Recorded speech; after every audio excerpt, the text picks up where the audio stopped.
Welcome everyone to the video. Welcome to the channel.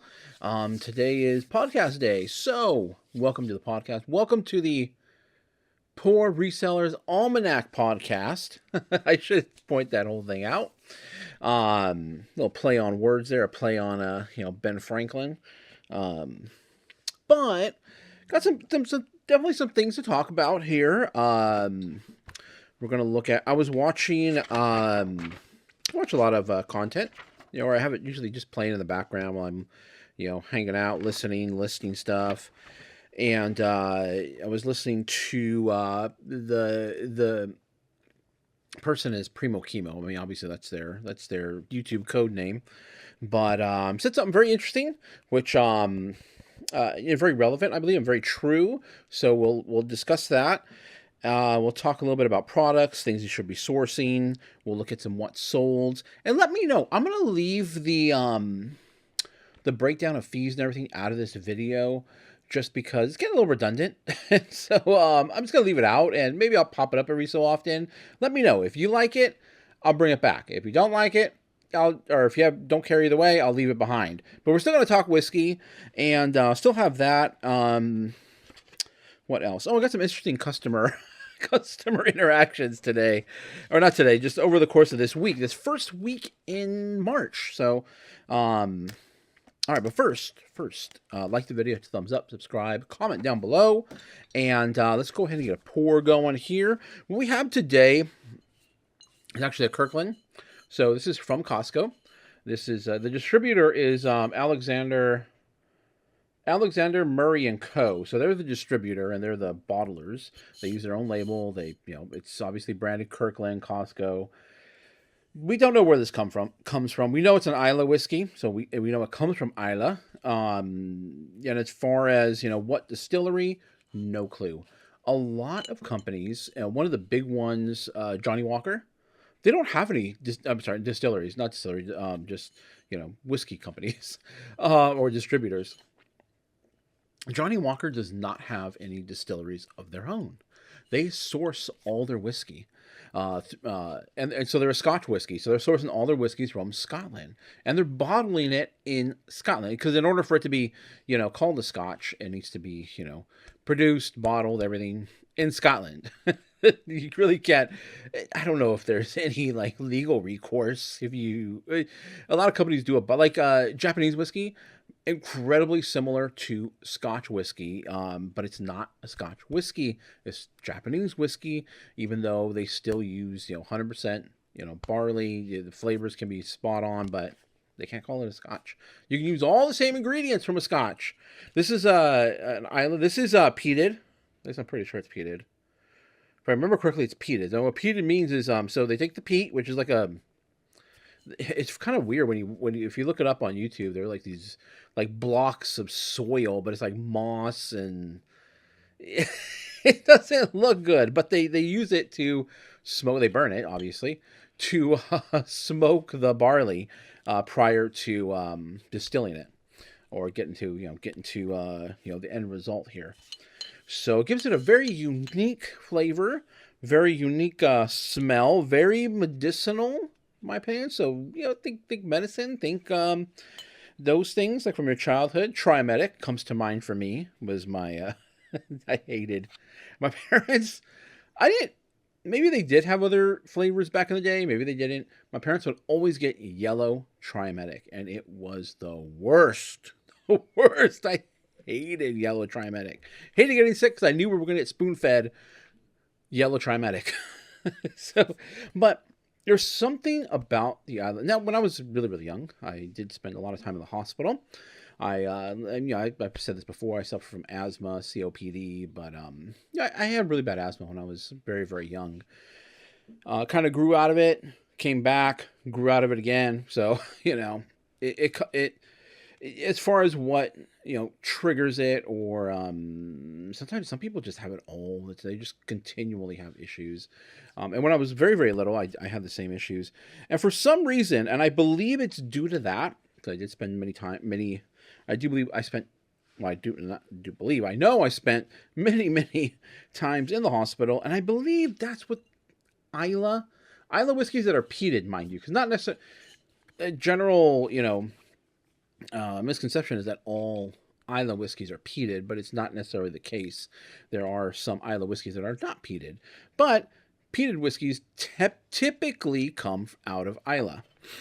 And Isla is an island in Scotland. You can see see a little picture right here. That's what it looks like. Okay, so this one here is smoky carrot. So it is smoked. So it derived from peat. Considered central in the production of these fine single malts. So it's single malt. Another thing too, a lot of people think single malt, or they pull it from, I think single malt, and they're like, oh yeah, it's just it's straight from the barrel into the thing. No, they still blend it. It's still a blend. It's just not, it's probably not blended from different distilleries, blended from within their own distilleries. So they still blend it to try to achieve the flavor, the profile that they want to achieve. Unless it says, taken directly from the bottle from the barrel into the bottle, then, that's what that is. But typically, even though it says like single malt, some people, think, oh, it's a single malt, it's all from one barrel. No, there's probably multiple barrels that were involved in the creation of this bottle. It just doesn't come from, all distilleries. Or from different distilleries, I should say. So let's see. The island of Isla is lashed. That does say lashed. Lashed by sea winds and rain. These elements, along with the smoky character derived from peat, are considered central in the production of this fine single malt. So peaty finish, yeah. So it has peat. They say, so on the bottle it says full body, which, what the heck does that mean, really? So salted caramel and cigar smoke. So I haven't had this one in a while. It's pretty low. They do keep this in stock pretty regularly at Costco. At least at Costco's where you can buy spirits. Is this a twist top? No, should be. I think it's a cork. Oh shoot. The cork broke. Hold on. Okay, well, I got that cork off. I have never broke a cork on a whiskey bottle before, so that's the first. Okay. Well, we got it open. Now it's gonna have to go in a decanter. So, luckily, I have plenty to choose from to pour that into. It's not very much at all. It's not. I mean, it's not enough for me to finish. I mean, it's more than enough. Like beyond, I'm not gonna be able to drink all that one day. But I mean, there's still a good amount in there. So, all right, let's get the pour. This is one of my new. I found this at Goodwill. This will come out in a video. Will this come out in a video? No, this will not come out in a video because I wasn't filming when I did this. It might come out in a short though. But Glen Morangi, it's very faded. You can barely see it. They must have used a dishwasher for it. But found this at Goodwill. Found a bunch of distillery stuff. So I'm keeping this one. Really cool. See the lid? Let's get the pour. Okay. There we go. Oh man, there's some cork in there. Oops. Oh well. Kind of. Yeah. Close that the best I could. There is some cork in there, but whatever. We'll deal with it. It's not the end of the world. Get a little stir. Yep. Peat. You can tell the peat. It's like some people describe it as like an old, rubber. It's incredibly. It's an acquired taste. It is an acquired taste. Like I said, really, really reminds me of my childhood. But something in my childhood. My assumption is it's because of oh look, some of the cork is coming up the top as I'm swirling it, which is good. There's still a big chunk in there. See if I can get that out. But like I said, it reminds me of something from my childhood. Something medicine-y, medicinally. Definitely has medicinal smell to it. But the taste, let's see. Salty caramel and cigar smoke. Or definitely getting smoke. mean, there might be cigar smoke in there.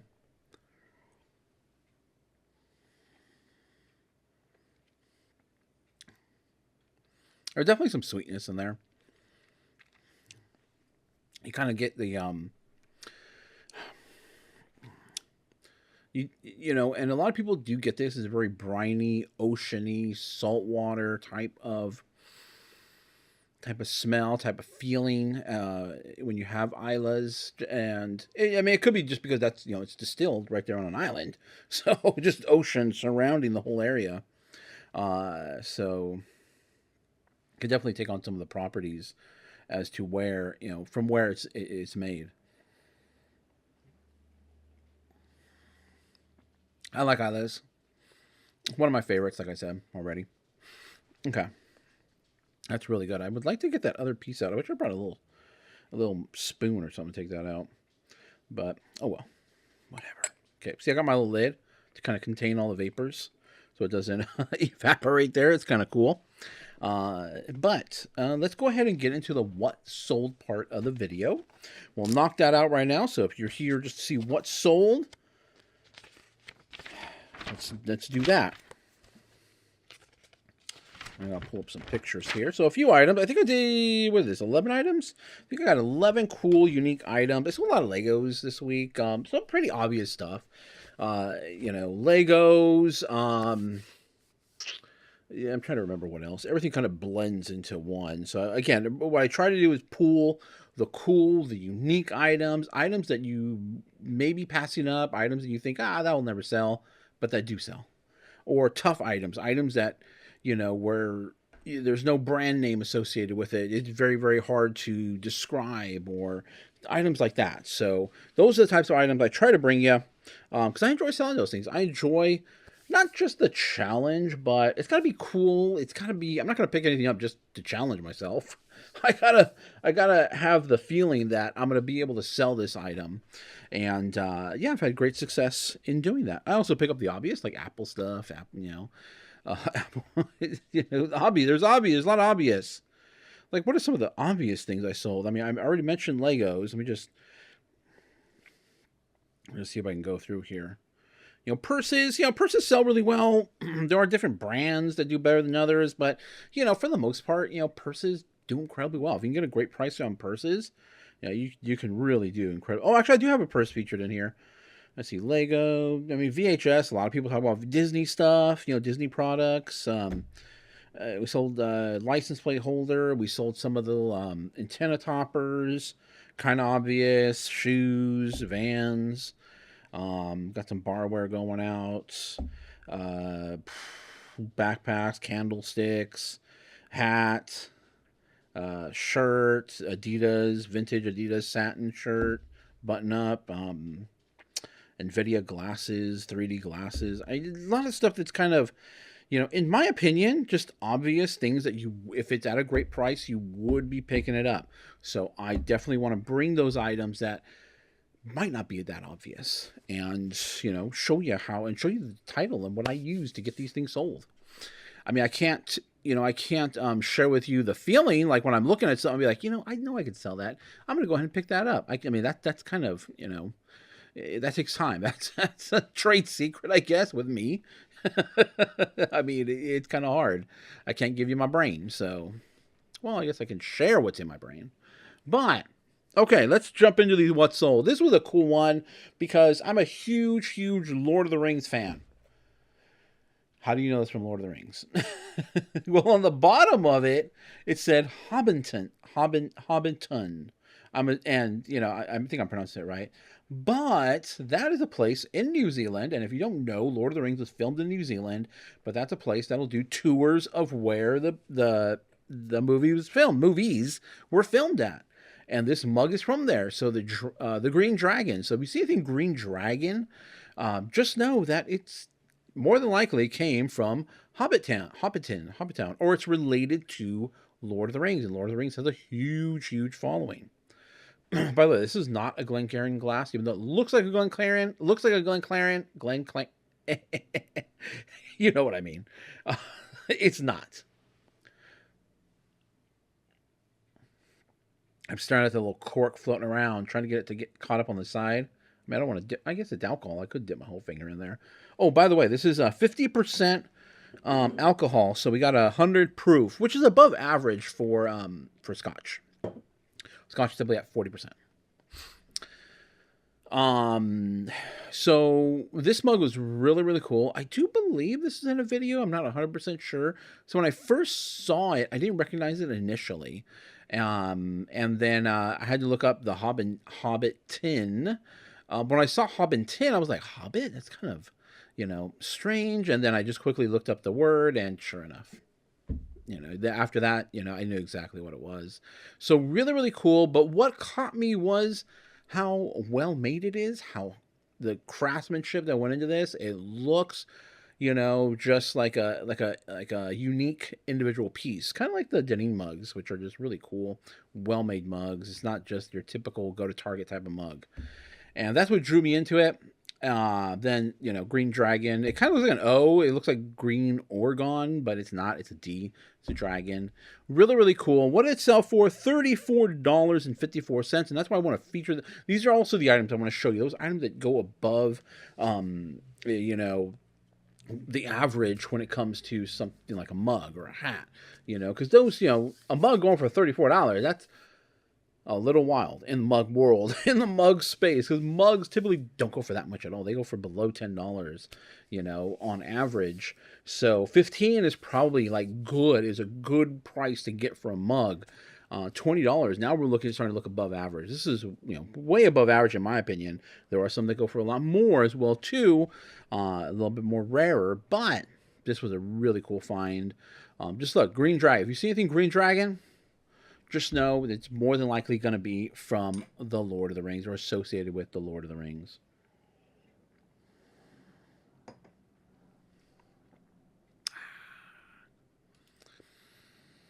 Now, this was a really cool vase. It was not marked, but with the unique design that it had, I Google image it. It gave me the, all the information I needed on this mug.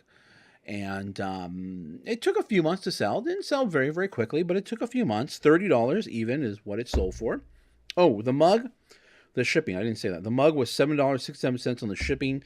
That went in one of my hat boxes, so $9.75. This one here also went in one of my hat boxes, $9.75. $12.61 is what they spent on the shipping. But it was just a really cool, unique vase, and it drew me in. It's glass. It is crystal glass. It's heavier. It has a design on it, the clarity. So therefore, it's kind of elevated to that next level of glass, and you can call it a crystal glass. Give it the title of crystal. But yeah, I had to Google image it to get the rest of the details, and you see there in the title, vintage art glass. Thousand Eyes. So it had a bunch of like I guess it's more like a thumbprint type design is what they would call it, all the way around it. So really, really cool vintage piece. So keep your eye out for cool, unique clear glass, but be cautious and use Google image. This was just funny because if you look here, like little jumbo airplanes and little jumbo airplanes here, these are paper clips, and they have the little FedEx truck on there. Just cool, unique. My wife picked this one up, and it sold for $17 even, and $5.80 is what they paid in shipping. Now, this is quick and easy to ship. It's very, very small. Went in a padded poly bag. I wrapped it with a little bit more bubble wrap. Then threw it in a padded poly bag, but it was all brand new, unused. Those, I believe the airplanes, the big airplanes, those are actually clips, and then the little purple airplanes are pins, push pins. So really, really cool, just unique. Very, very easy to list, to store, to picture, to get a title going. And I thought, and my wife and I both thought that, hey, this is cool. This can be resold. We can make money on it. And sure enough, we did. So not all cool, unique items will sell. Not all stationary sets. Like if somebody, this really appealed to airplane people, so maybe someone from FedEx, people like stationary, cool. You wouldn't believe, like, there are stationary collectors out there. There are people that collect weird, unique, cool, expensive stationary stuff. They're out there. There's collectors for everything. And we thought this was just cool enough to list, and sure enough, it did sell. So really cool piece here. And it was piece of cake. Piece of cake. Easy to store, easy to list, easy to ship, easy all the way around. It's easy. And talking about whiskey, this is an actual Glencairn glass, and this was by a. I'm not going to try to pronounce it because I can't. Distillery in Isla. This is an Isla as well too, an Isla distillery. These Glencairns do really well. So if you can get them in a good set, like they're all clear, but they will say Glencairn on the bottom, so definitely look out for it. If they're just a set of clear ones, you want to get a good little set together, 3 or 4. 2 will be okay, but the 3 or 4 would be good. And you could sell them for around $20, $25, $27 or so.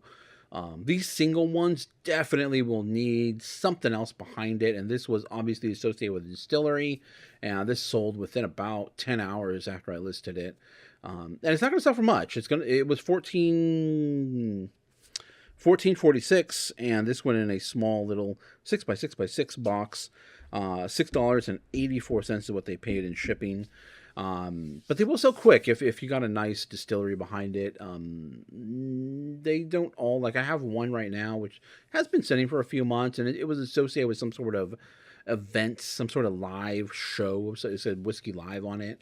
And that one's been sitting for a while, but some of these other ones can do really well. And they generally, if they're associated with a distillery, will sell for right around $15-ish, is what you're looking at. So pay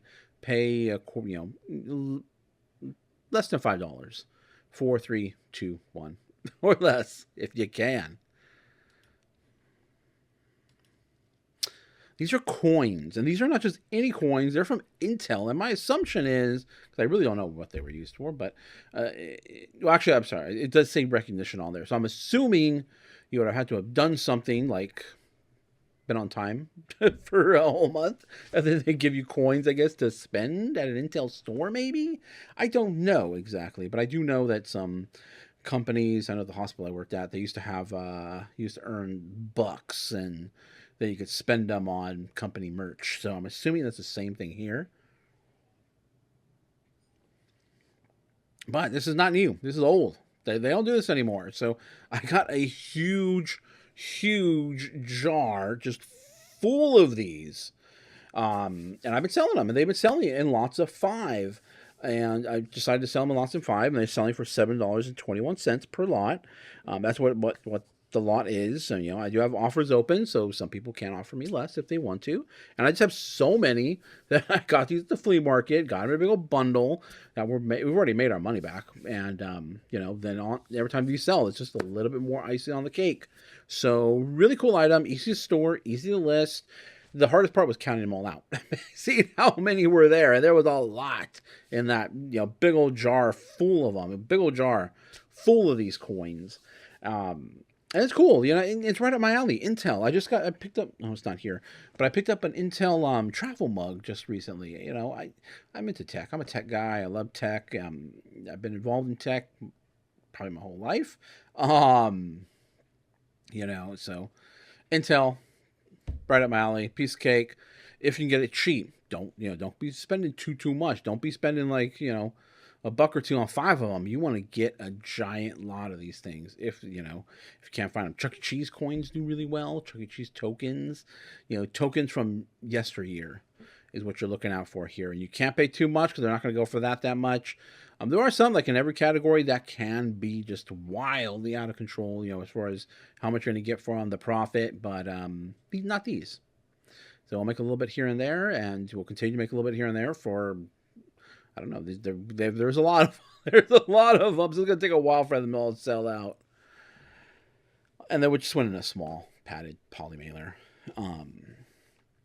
Napkin rings. Definitely keep your eye out for napkin rings. I'll talk about silverware. Anything for setting up your dinner table. It can't just be anything though. It can't just be just random plastic. I guess maybe some people are looking for maybe black or just red plastic or white plastic napkin rings, But you know, the ones that will command a bit more are those cool, unique ones. These ones had mother of pearl inlay, and $30.74 is what this set sold for. $10 is what they paid in shipping. So just really cool, you know. And in your title, you're going to be using like dining. You can be using kitchen. You could be using dining room. And then where are you going to see napkin ring holders on a table somewhere? So table decor, just really really cool. And Pier One, you know, Pier One is definitely a bit of a premium name. It's not wildly like, it's not like what do you call it? Because I just got a scarf, another scarf from Burberry. It's not like a Burberry or Louis Vuitton, but it does, you know, it's a bit of a premium name, but just really cool. Cool, cool, cool. Padded poly bag. And I wrapped it in bubble wrap and then put it in a padded poly bag. Another one that went in a small padded poly bag, and these are these little slide rulers. Definitely keep your eye out. They do really well. They still sell. Just make sure to pick up. Make sure they're sliding okay. Like the metal part does slide out. Make sure it's nice and smooth. Make sure it's clean. And this one here was a tiny one, and actually had a little pouch with it too. Sold for $23.30. $5.80 is what they paid in shipping. So just a really cool piece. You know, these slide rulers, keep your eye out for them. They do incredibly well. There are some, you know, the bigger ones do go up closer to $50. And as you can see, you know, slide ruler, what the model was, vintage, California, vintage. Where are you going to find this at? More than likely in some sort of school setting. I don't think students are using it nowadays, but it might be like a cool decor, a cool thing to show your kids from yesteryear. Now this was interesting. This should be in a video if I remember correctly. I thought initially this was a mouse charger because my wife had found a Logitech mouse and I picked this up and I'm like, oh, is this a charger for that mouse? Interesting. But it's not. It's actually an iPad Pro holder slash charger. So it has, if you could see the little green, I'm sorry, green, little gold contacts right here where you would place your iPad down in landscape mode and it would just lay against it. I took an offer on this one. I think it could have got more, but I was like, you know, I don't have that much into it. So I was comfortable accepting the $50 offer. Now, what's interesting about this one is that the person sent me an offer. They accepted it and paid it. Then I get a message saying, I only agreed to pay the $50 and the $10 in shipping. The $4.50 you charged me, you need to refund it. I was like, what are they talking about? So I went in there, and it was a sales tax. And so I'm like, I messed it back. You know, that's the sales tax. I can't refund sales tax. And then they just said, lesson learned. I was like, what? Like, I mean, there's still going to be, I mean, I think everybody, this person was not, you know, a brand new person as far as I can tell, but I think everybody is well aware that you're going to have to pay, you know, a little bit more on top on most items. I don't know where, I forgot where they were from, but somewhere they were charged sales tax. So I know some states, there are very few states now that actually don't, but but it's something to be aware of, I guess. I mean, I guess some people just don't know that they're going to have to do that, but they did. So this one, I put this in a box just because I didn't want the didn't want anything happening like it breaking or anything like that. It was a nicely well made aluminum product. Don't think it would have broke if I put it in a padded poly bag, but I did put it in a box. It was going to make no difference in the shipping, the cost of shipping. I just put it in a hat box, $9.75. Like, all right, let me just send it out there. Plus, the person was already being nitpicky, so. Now, this was really cool. This is one of those pat on my back items where it's like, wow, you know, I know what I'm doing kind of thing. No name. There's no name. The name is not concentric circles. I put that because there are concentric circles on the face of this watch. But cool, unique red silicone band. You know, has snaps. You don't see it in the picture, but the band, you actually snap it to put it around your wrist. But it was just cool, fun, all plastic. You it wasn't a high-end watch at all. It was a battery-operated watch, and it worked perfectly fine. I tested the hands. Always test the hands, and it worked. It worked great, and sold. I figured it'd sell for around $20, and it sold for $18 even, and $5.80 on the shipping there, and this went in a padded poly bag. You don't see it here, but there's actually a plastic covering on top of it. But it was just a cool, unique looking watch. So no name. It just says made in China on the back of it. That's it. I opened it up. There was no name on the inside either. It was just a typical quartz movement. And put the new battery in it. Good to go. Concentric circles. Watch. Red, white. Silicone band. Sold within 2 days too, mind you. So you're not going to get rich, but you can't pay too much. 3, 2, 1 or less, or free, I guess. All rhymes. Now this was really cool. A purse. I said I was going to show a purse in here. This is vintage Old Navy. Typically I would stay away from Old Navy, but cool vintage. This was a suede leather bag. So really, really cool. Just, vintage all the way around. Those handles kind of look like Bakelite, kind of feel like Bakelite, but they're not Bakelite. They're just plastic handles. Kind of got that tortoise looking pattern to it. But just really cool top handle bag, kind of a little bit more elongated. Just really cool. I could have probably used Western or Southwestern in here, but, and I didn't want people to mistake that. I put plastic handles in the thing because I've had people, ask me when I sell some vintage items, not necessarily like this, but where the handles kind of look like Bakelite, which is why I mentioned it. Okay, is this Bakelite? Is this Bakelite? Is this Bakelite? Is this Bakelite? Is this Bakelite? Bakelite? Even though in the actual details it'll say what it's made out of. So I'm just going to avoid all those questions.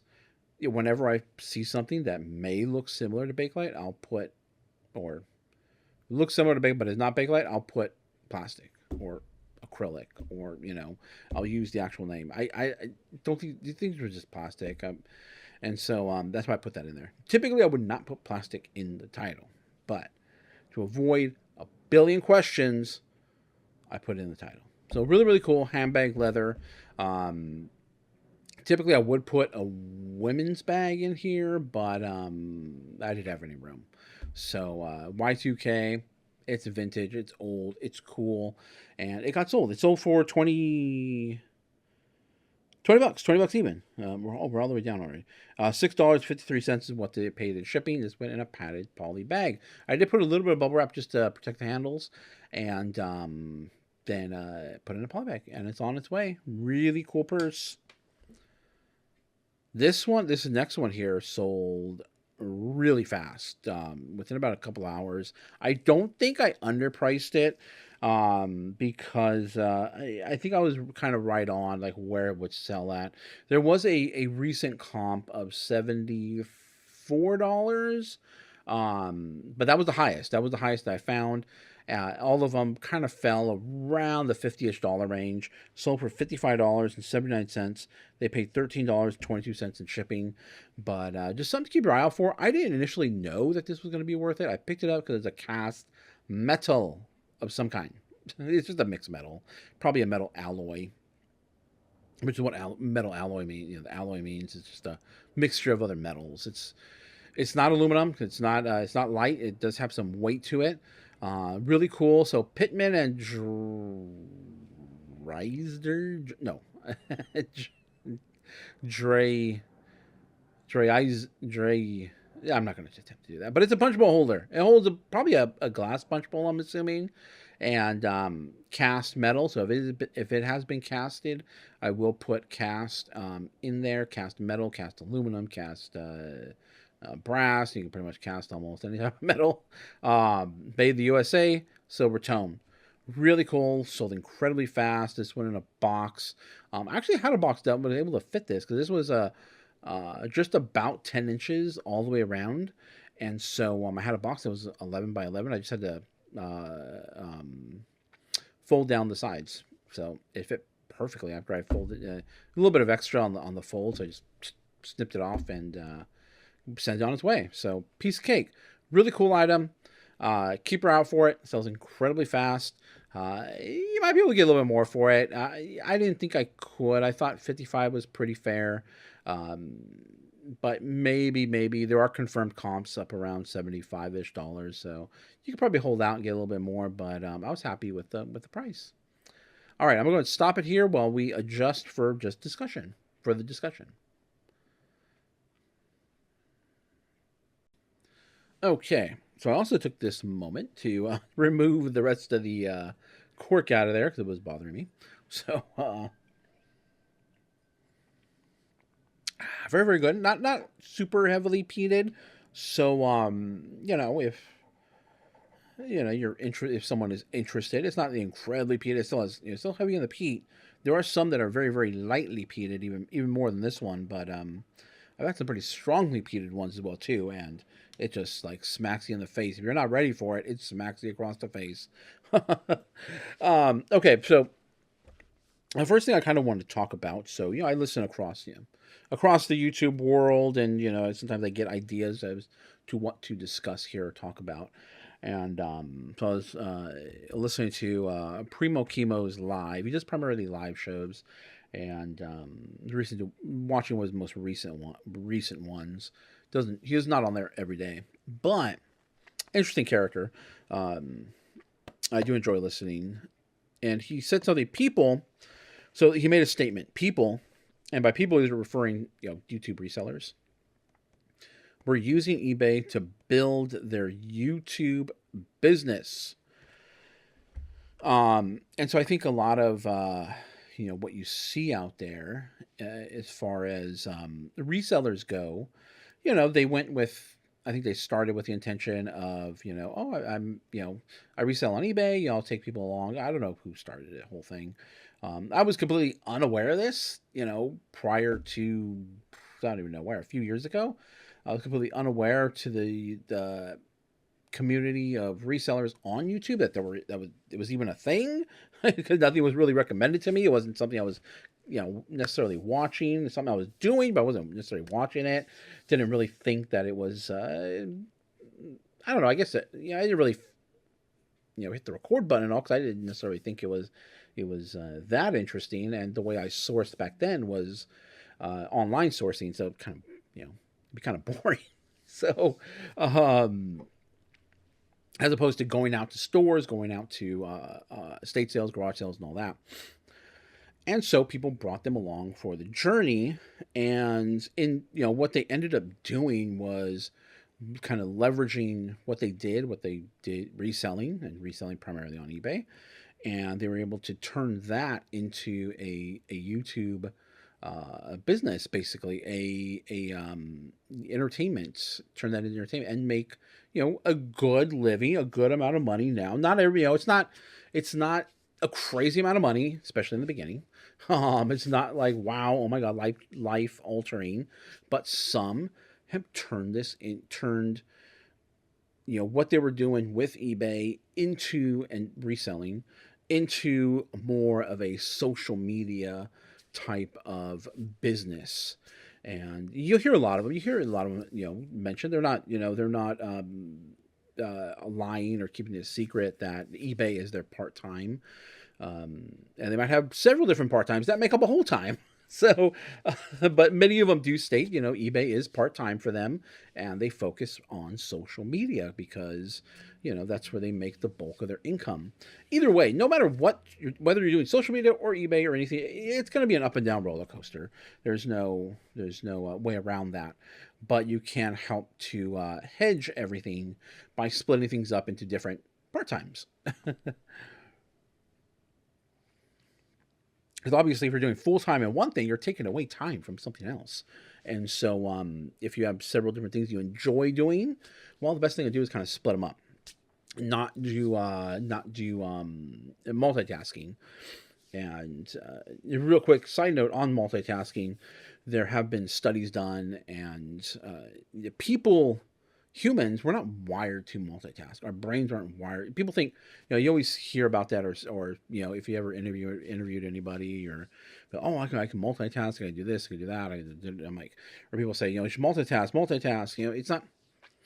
Multitasking leads to tasks that are not complete is what it leads to, or it leads to just somebody like if you ever been around somebody with ADHD, like they're just all over the place, and that's what multitasking can lead to.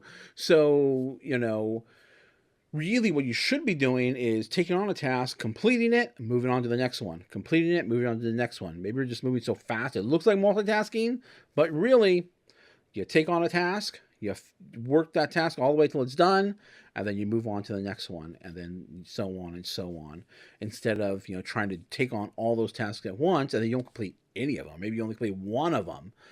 So and humans are not wired for multitasking. Multitasking leads to errors and problems, incomplete tasks, like I was saying in the hospital. One thing that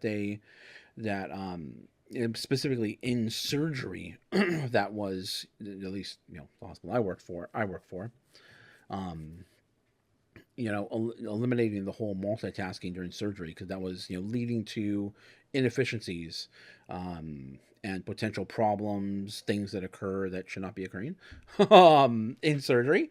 And so eliminating those, having one person focus on this one. Okay, we'll get another person to focus on this one. Another person to focus, instead of one person trying to do multiple things. One person handling this job, one person handling that job, one person handling that job, because surgery is important. So just something to think about regarding multitasking. But yeah, so just keep that in mind. Again, keep that in mind when you're watching. If you are here for entertainment purposes, obviously treat it as entertainment. If you're here to learn, because there's a lot of misinformation. I mean, there's nothing you can do about it. There's misinformation, there's good information, bad information, mediocre information, kind of good information, kind of bad information, not quite bad information, not quite good information. So it's all across the board. And it's going to be your job to take in the information and assemble the puzzle of reselling for yourself, and try to decide what works for you. Because what works for me might not work for you. What works for other people will not necessarily work for you. You might find somebody that does something that actually does work for you, and you can follow that path. But maybe there's something else that you want to tweak that somebody else does, and you can add into yours. So there's so many different ways, so many different avenues to achieve what you want to achieve.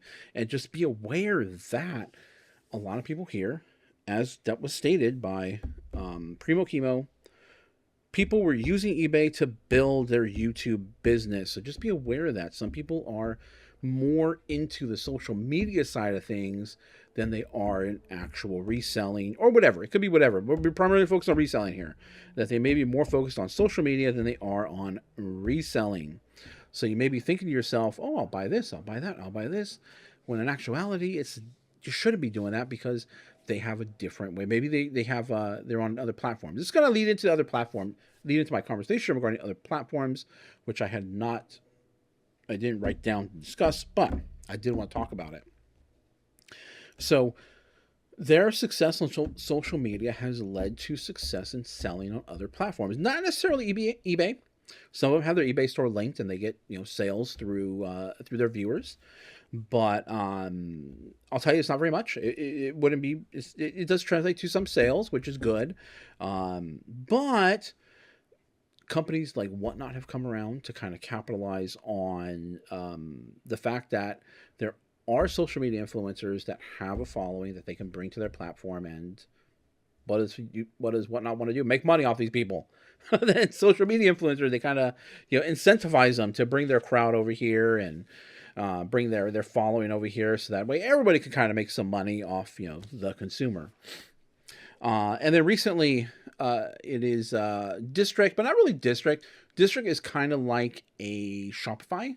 If you're familiar with Shopify, they have the framework, they have the platform, and then other people can come on and build on top of that. Basically, build a website on top of that. Some build a store. Very, very similar to Shopify. A little bit simpler, in my opinion. And so what a lot of these people have done, such as Crazy Lamp Lady, is build a store on there, and allowed her audience to come over there to shop, or they can't, not that she allowed it, but they can shop wherever they want. But the goal is to have her audience come over there and shop over there on her store that is built on top of District. And not only that, but she's also, they have, the Districts, the whole thing around the District is around allowing not just the influencer to build a store, but other people that follow that influencer or can potentially build a store. They have to be vetted by the influencer or whoever is the owner of the actual store that sits on District. And and then those people can hopefully bring their own crowds as well to that platform. The good thing about that, as opposed to Whatnot, is that if you are a seller and you follow one of these people that has a District storefront, you can apply to sell, and then you can take advantage of those those eyes, those consumers that that the influencer brings over. So it's not going to translate to a lot. It's not going to be like you have 100,000 subscribers, 100,000 people are going to move over there and start shopping. No, it's going to be a small percentage, very small percentage. And so I did join. I am a part of Crazy Lamp Lady store, which is knickknacks.com, Niknax. I am part of the Trash to Cash, so Dibit, and several other they have other little stores as well too on there. So I'm part of those ones. And so my reasoning behind it was to be able to list items and get them in front of people that are willing to spend money on these items. Basically, less fees. There are less fees, and put it in front of a more specialized audience. And I've talked about this before. I've talked about other websites such as a Newegg, which is primarily focused on tech, computers, and does incredibly well in that space. You don't really hear about it, but within the tech world, it's huge. Bricklink. I've talked about Bricklink before, and Bricklink is just huge in the Lego community. You don't really hear about it that much, but in the Lego community, it is huge, and they do a lot of business on there. There's a lot of people. And I've ordered specialty pieces and bricks on there for different builds. You can go in there and order, you can't order just maybe like one little piece. You have to do kind of like a quantity order because it doesn't make sense to send one tiny little brick. But I think there is room for these super specialized stores as opposed to something like eBay or Mercari or Poshmark, where they're just huge, broad, stores. Sometimes some of these more specialized stores that specialize, like Lamp Lady, specializing in glass, pottery. You have the Dibdit guys who are specialized. Their main store is pop culture, nostalgia type of things. And so I think there's going to be some good success with these, with ones that are highly specialized. Because then you get those people looking for those specialized items. And hopefully they're willing to pay up for those specialized items. I mean, you really can't get crazy here. We can't, go way above eBay value and all that, but at least kind of avoid the whole offer situation, all that, lower fees, stuff like that as well too. So that's my thought process behind it, and I will tell you, right now it appears that, as of right now, live selling is really going to be the way to see success at the moment on those types of platforms, because they do have live selling similar to Whatnot. I don't really want to go back to live selling. I've done it already, and I don't really, really want to do it again. Maybe I will in the future. Maybe I'll change my mind. I don't know. I would prefer to be able just to list these items over there and they sell that way. But I'll tell you, I haven't sold anything over there as far as listing it and it getting sold. I'm pretty sure if I were able to do a live show, I could get some items sold. That wouldn't be I doubt that. I mean, on Whatnot, we were able to sell items.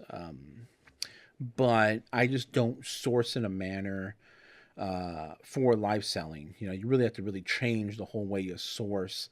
And typically when you're sourcing for live show, you're buying in quantity. and those items might not necessarily be good for eBay. And right now we're sourcing primarily for eBay.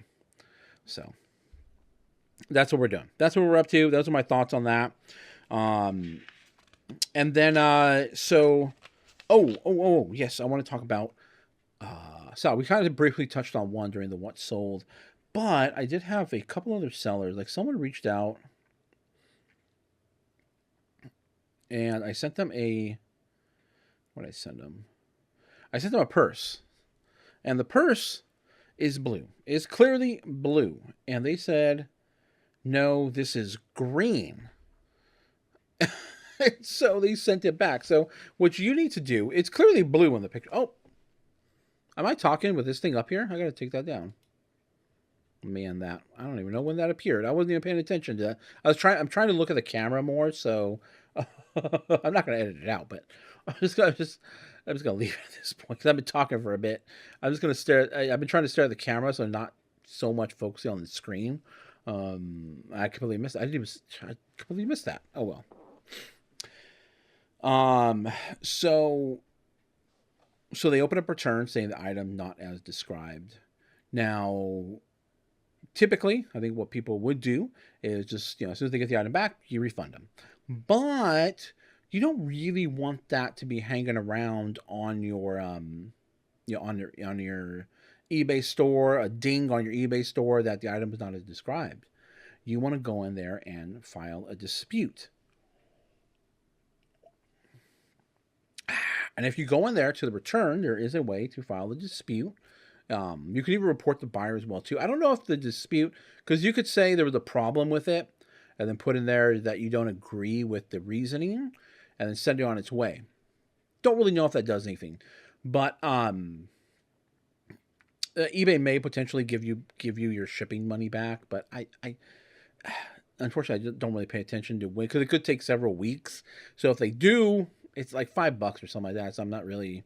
Maybe if it's a bigger number, I would be more aware of it. But it typically usually like about $5 or so. So, and if $5 is popping in about 3 weeks, I'm probably not going to catch it. But you definitely want to go in there and dispute these. So I got another one as well too, and I get all these returns beginning of this week. I'm like, what that? Or this first week in March. And we had a pretty good run, knock on wood. Maybe I didn't knock on wood at one point, but we had a pretty good run there, and we had a very, very sub 1% return rate, and now it's back up over a percentage. So kind of annoying. And so we got one return that was buyer said he made a mistake. Okay, fine. Then the next one, this guy got shoes. Excuse me. And the shoes, he says, have an ungodly odor. I'm like, ungodly? What? Now all my shoes are washed. They're all run through the washer over there, and they're run with soap and with OxyClean, and then spot cleaned if they need to be spot cleaned. So and if there were shoes with odors, there was one pair of shoes we did pick up. And they were really, really cool. They were some Nike up-tempos. They sold for $85. This is a few months ago already. And they were straight up like somebody dropped them in gasoline, like a pot. They smell like gasoline. They weren't wet or anything like that, but it was just straight gasoline. I'm like, oh my goodness. So I looked up really quick. How do I get it? We bought them because there was no price tag on them. And they gave it to us for $5 at Goodwill. We're like, it smells like gasoline. How much? So they said $5. I'm like, all right, cool, we'll take them.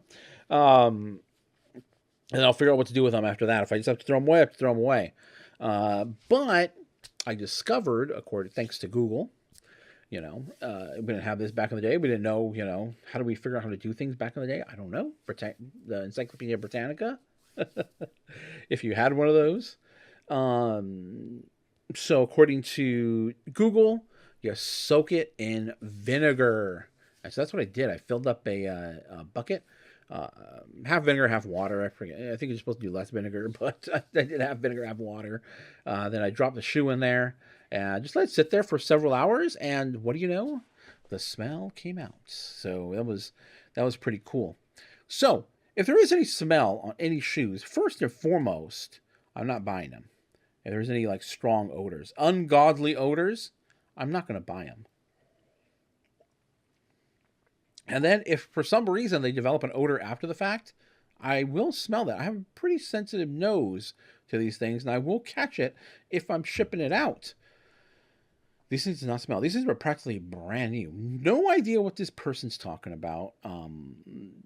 They initially said that they were going to throw them away. These should not be sold, and they wanted to throw them away. So I'm like, okay, well, I mean, if you're going to throw them away, then I'm not going to expect that return. So then, case closed. But either way, they started the return. They get the items in the mail, so we will see. Hopefully, they'll get here in the next few days. And I'm curious. I'm curious as to, do these actually smell? I don't think they don't. I know they don't smell. I know they don't smell. My assumption is, so these are men's shoes.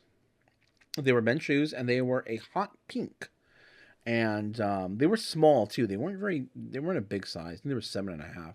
My assumption is, and this person's a seller on eBay, a seller of shoes, mind you, on eBay. I went ahead and looked them up after they said it was an ungodly smell. So, and so they are, so they know how to work the system. So my assumption is, and what a lot of people do is they will exaggerate the situation in order to, I don't know, justify it to themselves. Because I don't really care what you're going to send it back for. I have 30-day free returns. If you're going to send it back, send it back.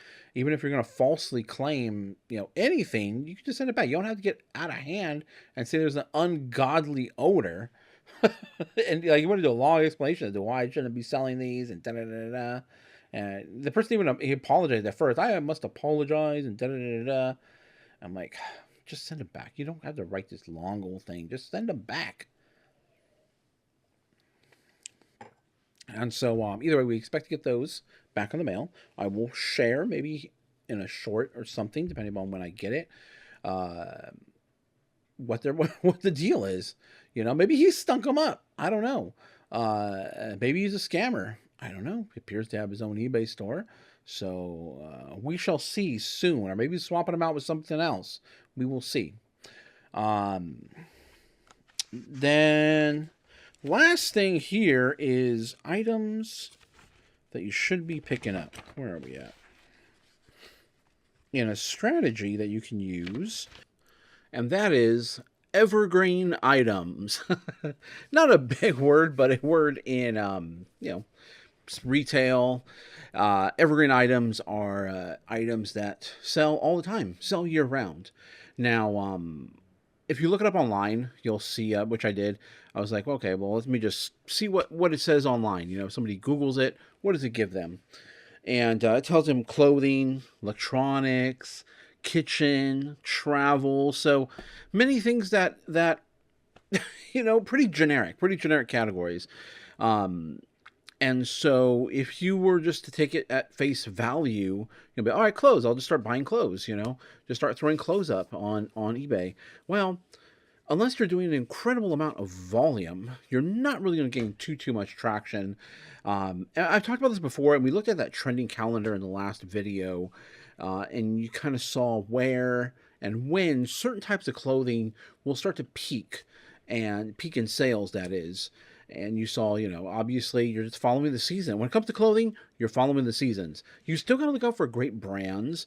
All brand, mall brand stuff, that stuff kind of sells. It still sells. Old Navy.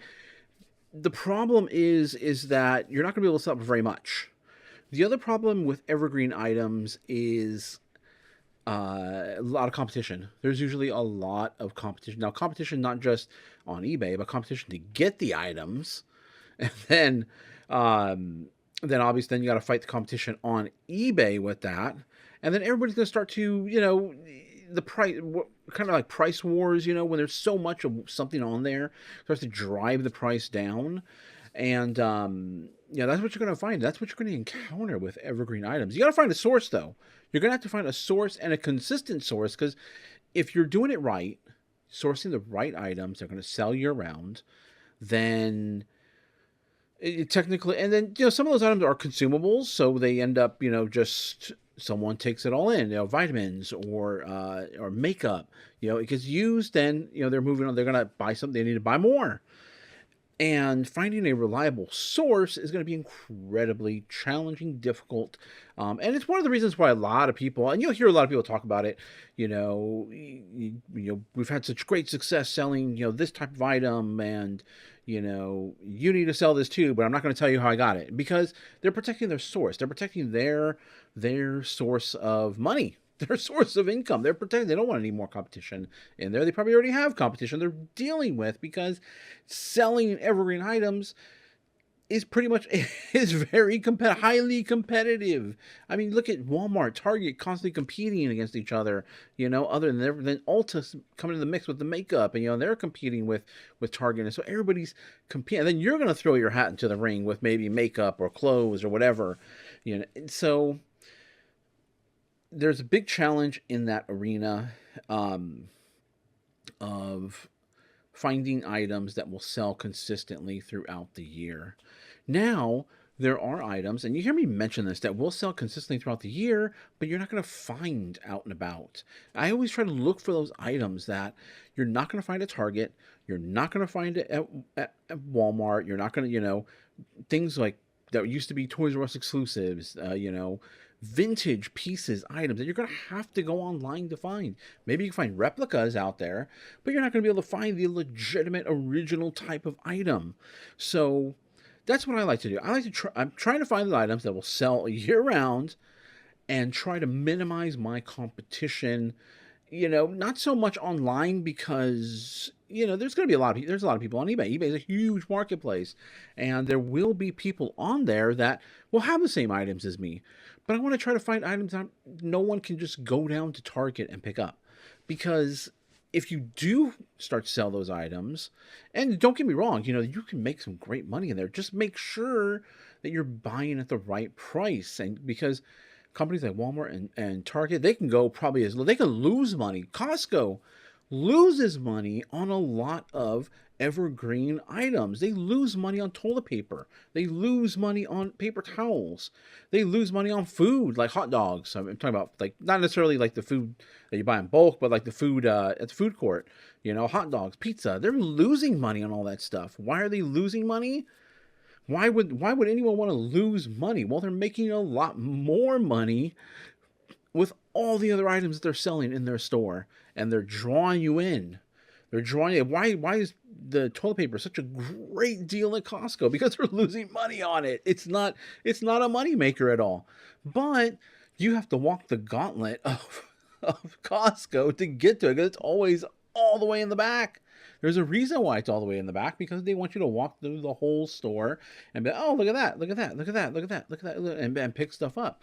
The challenge is trying to walk out of Costco with only a single item.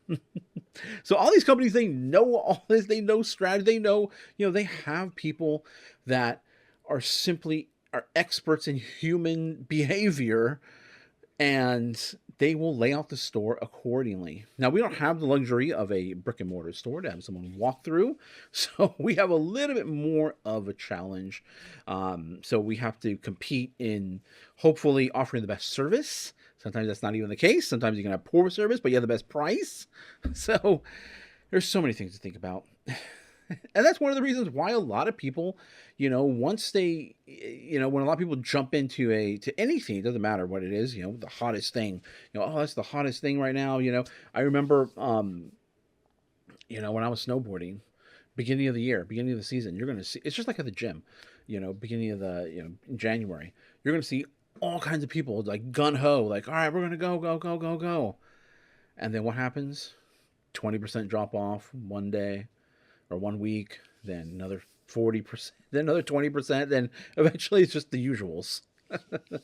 So that's what's happening right now in the world of reselling, specifically, selling online, or reselling to be more specific, is all the people that jumped in during when, like, all right, everything's great, everything's all gun ho, and then now they're just dropping off. It's reality. Reality is hitting them straight in the face, and it's tough.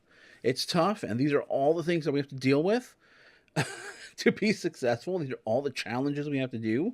But if you have great products at a great price, great products at a great price, you know, you can pretty much conquer it, you know. But the problem is finding those things. And, you know, I hope with my other videos, Goodwill videos, you know, I hope those help you not necessarily find the exact items, but, you know, I can kind of show you what is quality, what I'm looking for, what I'm picking up, you know, as I'm narrating what I'm doing, that, you know, that helps to show that, you know, it's kind of hard to come across, you know, what is quality, you know, when you're just looking at a video, as far as the touch goes, you know, but the look, you get a sense of the look of what exactly I'm looking at, why I'm not picking up this, why I'm picking up that. Sometimes I miss items, so that happens too. Can't know everything, can't pick up everything. You can't, you know, sometimes just a little bit too late, sometimes I'm a little bit too early. It's always a challenge. I mean, all these things are constantly running around through our brains, through our minds. We're constantly thinking about it. It becomes second nature. Over time, it becomes second nature. You either quit or it becomes second nature, and then it's just routine.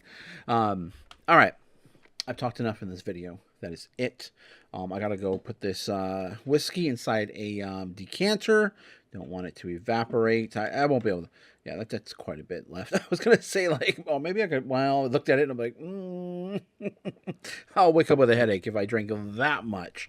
Plus, it's a pretty high proof scotch, so we'll save that, put that in a decanter and save that for another day, another video.